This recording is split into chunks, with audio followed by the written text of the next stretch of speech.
여러분 안녕하십니까? 마태복음서 강해 85번째 시간입니다. 오늘은 마태복음서 12장 15절에서 21절 말씀입니다. 제가 먼저 성경 말씀을 읽겠습니다. 그러나 예수께서 이 일을 아시고서 거기에서 떠나셨다. 그런데 많은 무리가 예수를 따라왔다. 예수께서는 그들을 모두 고쳐주셨다. 그리고 자기를 세상에 드러내지 말라고 단단히 당부하셨다. 이것은 예언자 이사야를 시켜서 하신 말씀을 이루시려는 것이었다. 보아라, 내가 뽑은 나의 종, 내 마음에 드는 사랑하는 자. 내가 내 영을 그에게 줄 것이니 그는 이방 사람들에게 공의를 선포할 것이다. 그는 다투지도 않고 외치지도 않을 것이다. 거리에서 그의 소리를 들을 사람이 없을 것이다. 정의가 이길 때까지 그는 상한 갈대를 꺾지 않고 꺼져가는 심지를 끄지 않을 것이다. 이방 사람들이 그 이름에 희망을 걸 것이다. 지난번 우리가 84강에서 예수님이 안식일에 회당에서 손 오그라든 사람을 고치셨잖아요. 그 일로 인해서 바리새파 사람들이 예수를 없앨 모의를 했다고 한 것 잘 봤습니다. 예수님이 그 일을 아시고 나서 그 자리를 피하셨죠. 그런데 또 많은 사람들이 예수님을 따라옵니다. 다 자기의 문제 해결해야 되고 예수님한테 가면 아픈 것도 고쳐주시고 또 귀신도 쫓아내 주시니까 당연히 사람들은 쫓아가는 거죠.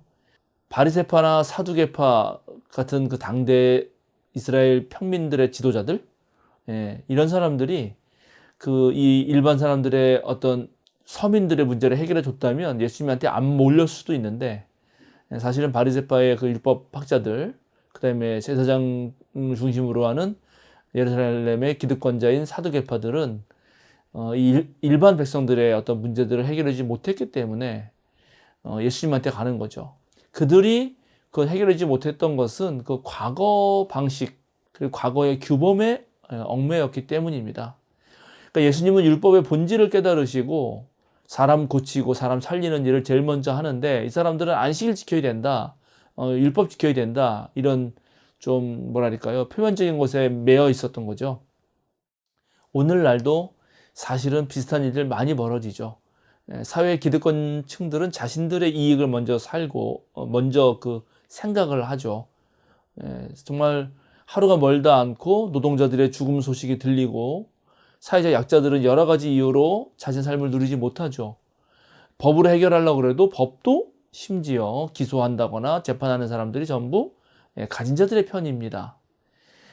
예수님이 당시의 제도와 규정을 어겨가면서까지 사람을 고치신 이유도 여기에 있는 거죠. 오늘날도 어떤 면에서는 정말 잘못된 제도와 법이 있다면 우리 그리스도인이 나서서 고쳐야 됩니다. 좋은 법이 있어도 검사들이 마구 기소를 남발하니까요.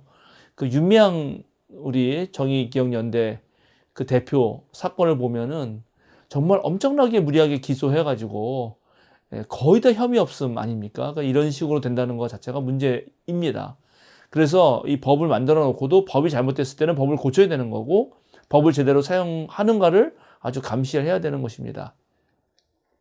어쨌든 예수님은 그렇게 하셨던 것이고, 그래서 소문이 났고 많은 사람들이 몰리죠. 오늘도 예수님은 많은 사람을 고칩니다. 그런데 이렇게 많은 사람을 고치고 능력이 있으면 열심히 홍보를 해야 할 텐데, 예수님은 고쳐놓고 함구령을 내립니다. 세상에 드러내지 말라, 이렇게 말을 하는 거죠. 사람 고치는 일 참 좋은 일인데도 예수님은 자신이 드러나는 것을 매우 꺼리는 것처럼 그렇게 느껴집니다. 요즘 여당이 당대표 선거를 한참 진행 중이죠. 우리나라에 다양한 선거가 있습니다. 내년이면 총선이 있고, 그 다음에 대통령 선거도 있고, 그럴 때마다 선거에 나온 사람들은 전부 자신을 드러내려고 하고 자신의 세를 과시하죠. 근데 오늘 예수님은 반대로 합니다. 자신을 알릴 좋은 계기인데도 불구하고 오히려 세상에 드러내지 말라고 말하는 겁니다. 근데 이런 사건을 두고 마태가 구약 성경을 인용하면서 예수님이 이런 이유 때문에 그렇게 안 한 거다, 그렇게 자기를 알리지 않은 거다라고 하는 겁니다. 그런데 그 뽑으신 말씀이 그 유명한 이사야서의 하나님의 종, 야훼의 종에 관한 이야기입니다. 야훼의 종은 이방 사람들에게 공의를 베푸는데, 그래서 많은 이방 사람들이 그 이름에 희망을 거는데 그 하나님의 종을 봤더니 다투지도 않고 외치지도 않는다. 그래서 거리에서 그의 소리를 들을 사람이 없다. 요걸 이제 인용한 거죠. 다투지도 않고 외치지도 않으니까 그 얘기를 들을 수 없다라는 말을 예수님한테 이용해서 예수님이 그렇게 고쳐도 사람들이 못 들었다 하는 거죠. 그런데 문제는 그렇게 자신을 드러내지 않아도 많은 사람들이 몰려왔다. 그리고 더군다나 이방 사람들까지도 그의 아주 보편적인 정의, 공의로운 정치의 은혜를 입게 될 것이다. 그러니 그에게 희망을 건다 하는 얘기를 합니다.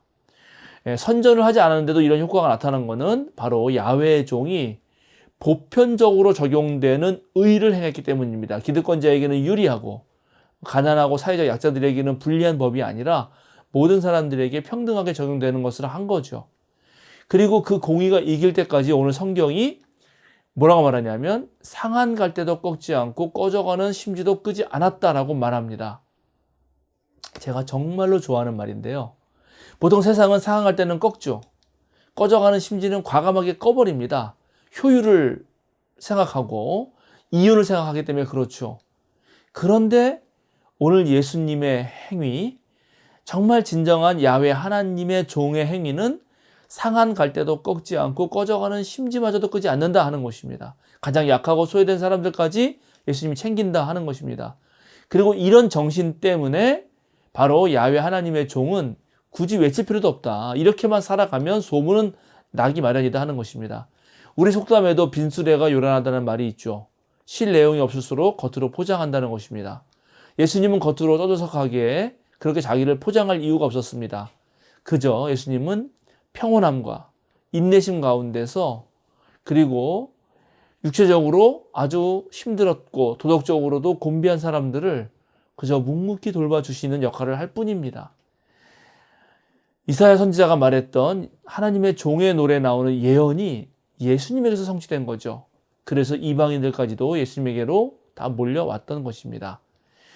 오늘 이 말씀을 생각해 보면서 오늘날 교회도 이래야 되지 않는가. 교회를 자랑하고 나가서 전도하고 그렇게 외치는 것이 아니라 그렇게 홍보할 필요가 없이 하나님의 공의를 있는 그대로 세상에 베풀 수 있다면 되지 않을까 생각합니다. 저희 생명사랑교회도 제가 목회 운영위원회를 통해서 사순절 기간 동안 다양한 선교 현장, 아프 현장을 찾아가자고 좀 제안을 했는데요. 그렇게 했을 때 정말 세상 사람들이 이 교회에 희망을 걸 수 있을 것입니다. 우리 마태복음서 강해를 들으시는 여러분도 뽐내고 복음을 전하는 것이 자랑하려고 하는 것보다도 정말 우리 삶에서 그대로 드러낸다면 그러면 아마 정말 이방 사람들, 세상 사람들, 믿지 않는 사람들이 우리에게 희망을 걸 것이라고 그렇게 생각합니다.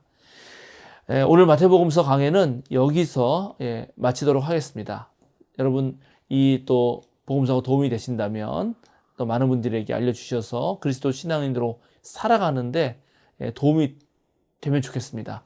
그러면 다음번 시간에 또 뵙도록 하겠습니다. 여러분 감사합니다.